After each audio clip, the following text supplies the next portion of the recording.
perhaps people, our heroes or people who we look up to, are humans too and can be scared of death, that being courageous does not equal being fearless.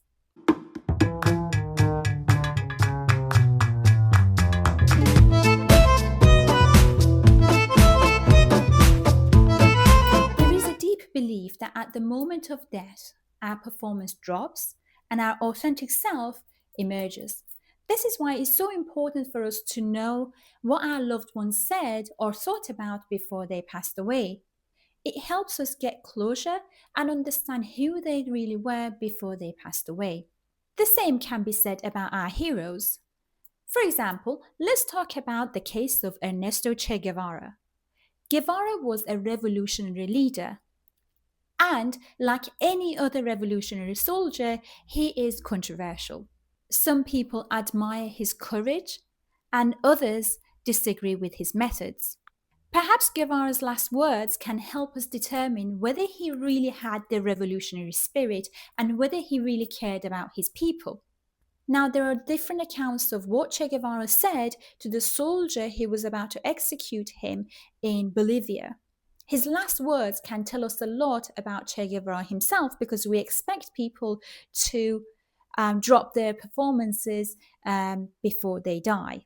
So, the most famous account or famous quote that is available to the public is something along the lines of, "Shoot me, coward, you're only killing a man." Now, to the admirers of Che Guevara, this is very much like Che Guevara because it has the revolutionary spirit and the courage in it, and he's not afraid of death. But to the critics, it seems a bit scripted and unrealistic for a man to really embrace death like that. So, Che Guevara's own book, called The Reminiscences of the Cuban Revolutionary War, can help us understand or have an idea of what he actually said or did not say as his last words. Now, in this book, there are many instances where Che Guevara talks about death and actually his fear of death.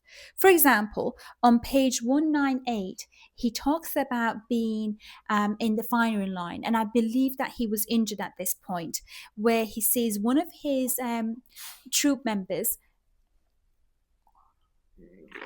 oh dear, from the rebel army, from his own army, come down to him and say, "Don't worry, Commander, I will die with you." And interestingly enough, Che himself says, "I had no desire to die and felt tempted to say something about his mother.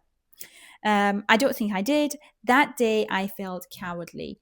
So Che Guevara himself talks about how he felt cowardly, he felt scared of dying, and how he had no desire to die. He also talks about how he could not think about anybody else but himself whenever he was injured, that pain and the fear of death was so much for him that he couldn't think of anybody else. At the same time, Che Guevara shows his admiration for squad in the rebel army. So these were the members who volunteered for the most dangerous tasks and usually ended up losing their lives in the process. And Che Guevara himself admires their spirit and how much they were willing to sacrifice themselves for their cause. So, reading this book, it seems quite unlikely for Che Guevara to have said anything at all before his execution. What we also see from the pictures that were released following his death is that, for example, Che Guevara has got a bullet hole in his forearm, which indicates that when they were about to shoot him, Che Guevara attempted to protect his organs and especially his heart by covering himself with his arms or arm in front of himself. And again, that's another indication that Che Guevara had no intention to die. So although Che Guevara admired those who did lose their lives for their cause, he openly admitted and talked about his fear of death.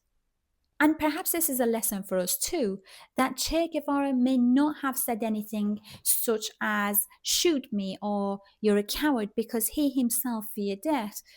But Something that we can learn from this is perhaps people, our heroes or people who we look up to, are humans too and can be scared of death. That being courageous does not equal being fearless.